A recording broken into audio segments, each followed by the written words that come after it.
মহানায়িকা সুচিত্রা সেনকে অনেকে অহংকারী, দেমাকি, নাকুচু বলে আখ্যা দেন, অতীতেও দিতেন। এমনকি তার মৃত্যুর এত বছর পরও তাঁর সম্পর্কে মানুষের এরকম মন্তব্য প্রায়ই দেখতে পাই। কই আমরা তো প্রশ্ন করি না, কেন তিনি নিজেকে সকলের থেকে গুটিয়ে রাখতেন? কেন সকলের সঙ্গে কম মেলামেশা করতেন, কম কথা বলতেন? সেটার পেছনে নিশ্চয়ই কোনো গোপন কষ্টের কারণ ছিল, কিন্তু সেটা আমরা কোনোদিনই জানার চেষ্টা করি না। শুধু ওপর বিভিন্ন সিনে পত্রিকাগুলো পড়ে ভুল ধারণা তৈরি করি। অতীতে যে ভুল বহু মানুষই করেছিলেন। আসলে মহানায়িকা সুচিত্রা সেন এমন একজন মানুষ ছিলেন যিনি তার সমস্ত কষ্ট, যন্ত্রণা, অপমানকে গিলে হজম করে নিজের মধ্যেই নিজেকে গুটিয়ে নিয়েছিলেন। তিনি নিজের থেকে কোনো ইন্টারভিউতে কারো সম্পর্কে কোনোদিনই খারাপ কথা বলেননি। তিনি নিজের আত্মজীবনীও লিখে যাননি। এমনকি নিজের মেয়ে মুনমুনকেও বারণ করেছিলেন যে তার ব্যক্তিগত জীবন সম্পর্কে কাউকে কিছু না বলতে, সেটা তিনি জীবিত থাকা অবস্থায় কি তার মৃত্যুর পরও।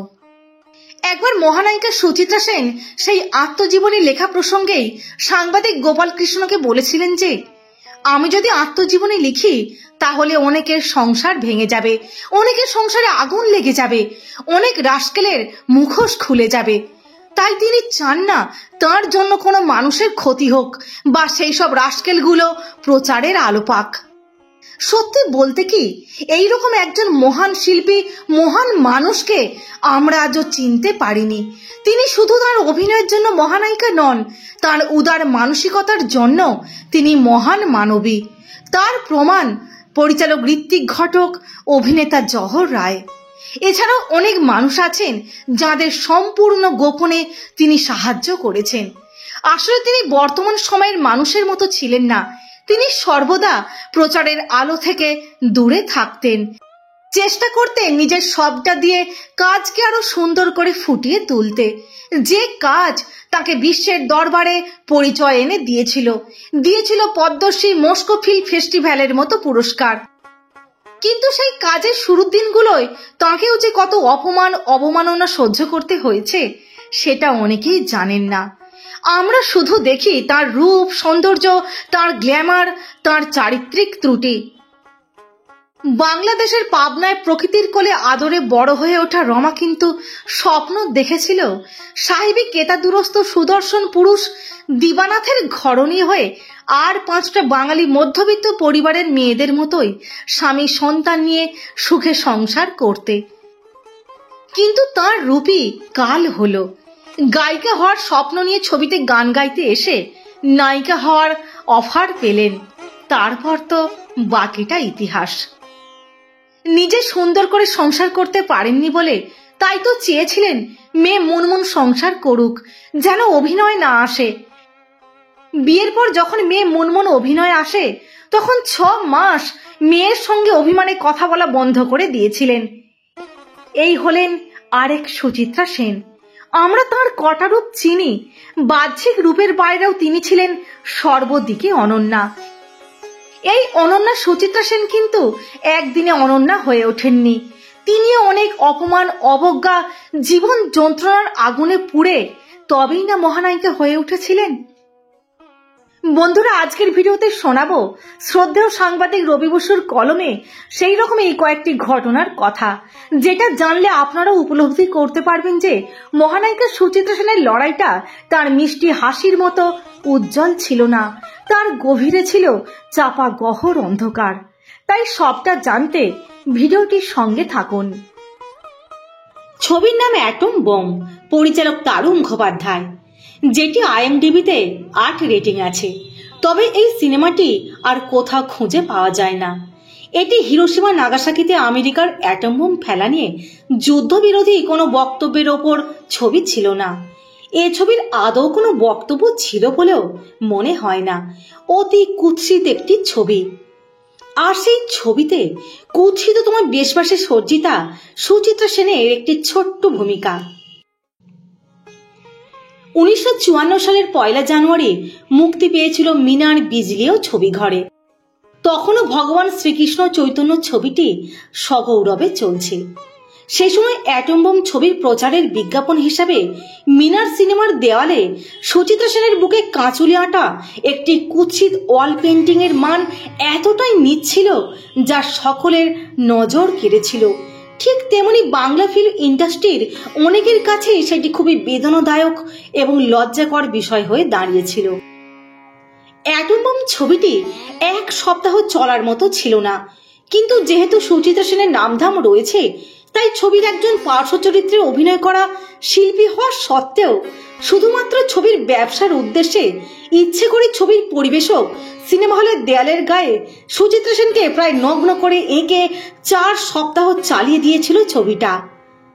রুচি কতটা নিম্নগামী হলে একজন শিল্পীকে এভাবে অপমান করা যায় সেটা ভেবে দেখুন একবার। সেই ছবির খবর নিশ্চয়ই মহানায়িকা সুচিত্রা সেনের কাছে পৌঁছেছিল। ভাবুন তো, একজন নবাগতা বিবাহিত অভিনেত্রীর কাছে সেটা কতটা যন্ত্রণাদায়ক।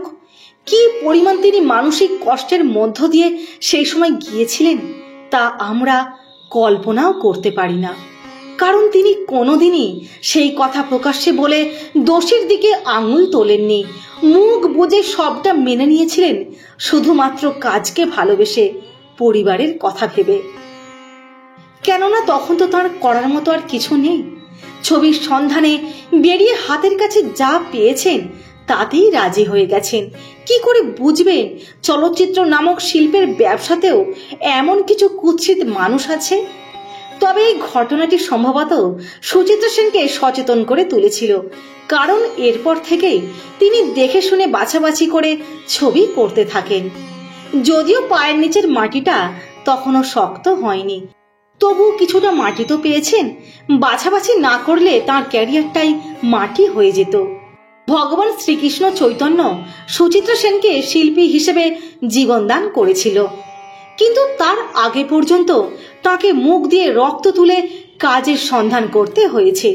যেমন একটি ঘটনার কথা বলি, যে ঘটনাটি বলেছিলেন বিশিষ্ট কৌতুক শিল্পী সুশীল চক্রবর্তী। সময়টা 1953। সাহিত্যিক প্রেমেন্দ্র মিত্র ও অভিনেতা ধীরাজ ভট্টাচার্য দুজন মিলে একটি ছবি করার পরিকল্পনা করেছিলেন। ছবিটির নাম ময়লা কাগজ। ওই সময় প্রেমেন্দ্র মিত্র ধীরাজ ভট্টাচার্যের সঙ্গে কৌতুক শিল্পী নবদ্বীপ হালদারের খুব ভালো সম্পর্ক ছিল। মাঝে মাঝে নবদ্বীপ হালদারের বাড়িতে ওদের পান ভোজনের আড্ডা বসত।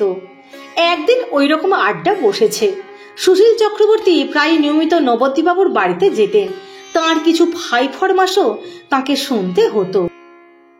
আড্ডা যখন পুরোদমে চলছে তখন বাড়ির কাজের লোকটি এসে খবর দিল একজন ভদ্রমহিলা প্রেমেন বাবুকে খুঁজছেন। কথাটা শুনে নবদ্বীপ হালদার বলে উঠলেন, প্রেমেন কি দুনিয়ার মেয়েকে আমার বাড়ির ঠিকানা দিয়ে এসেছে নাকি যে এখানে তোমাকে মেয়েরা খুঁজতে আসছে? প্রেমেন্দ্র মিত্র বললেন, আমার বাড়ি থাকতে তোমার বাড়ির ঠিকানা দিতে যাব কোন দুঃখে? তোমার বাড়িটা তো আমার বাড়ির তুলনায় এমন কিছু রাজপ্রাসাদ নয়। নবদ্বীপ হালদার বললেন, তবে কে মরতে এলো এই বিকেল বেলায়?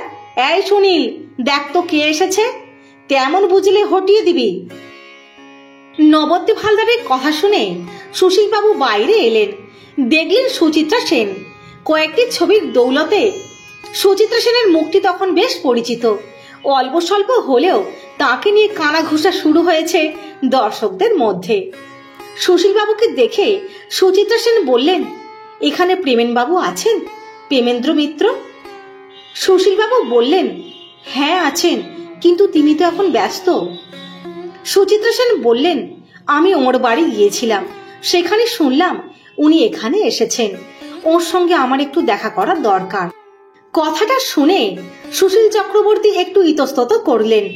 তারপর বললেন, আপনি একটু বসুন, আমি ভেতরে গিয়ে খবর দিচ্ছি।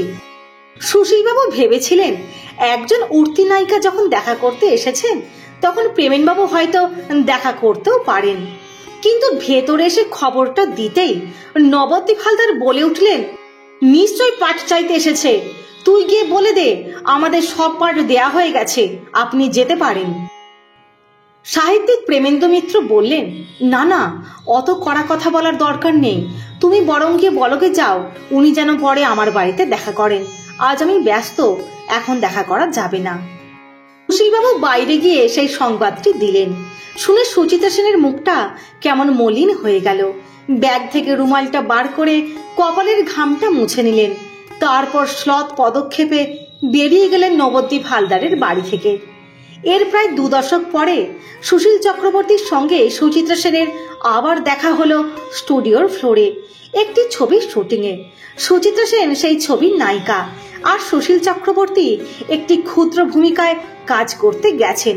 ফ্লোরের মধ্যে সুচিত্রা সেনকে দেখে আবেগে আপ্লুত হয়ে অনেক দিন আগেকার সেই ঘটনাটি তার সামনে গিয়ে বললেন।